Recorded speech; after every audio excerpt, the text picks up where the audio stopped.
এ হলো কুদ্দুস। এই কুদ্দুস, এ হলো সাদাত ভাই, এ হলো মনির। পরে বলতেছি রহস্য। এরপর হলো এনে রাসেল ভাই, মোশারফ। এবারে এখানে আছে মাইনুদ্দিন।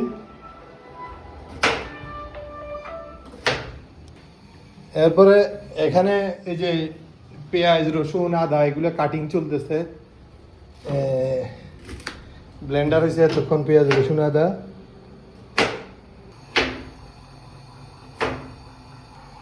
এই যে 5 কেজি খাসির মাংস রান্না চলতেছে।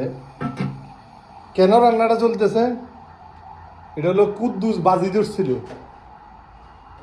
হ্যাঁ, দেখাইতেছি কুদ্দুস।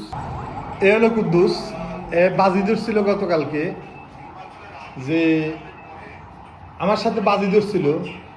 এখন এটা বলবো না, কারণ হ্যাঁ লজ্জা পাবে, বলবো না। বাজিতে কালকে হেরে গেছে আমার সাথে। হেরে গিয়ে আজকে এই খাসি জবাই করে এখন এই খাসির মাংস নিয়ে আসছি। নিয়ে এসে এখন রান্না চলতেছে। রান্না চলতেছে আমাদের অফিসে। একটু পরে খাওয়াবে, তারা শীতে ধরছে খাসির টাকা দিয়া। শীতে ধরে গেছে, জ্যাকেট গার্ড দিয়ে রয়েছে গরমের ভিতরে। এই মাইনুদ্দিনও আছে।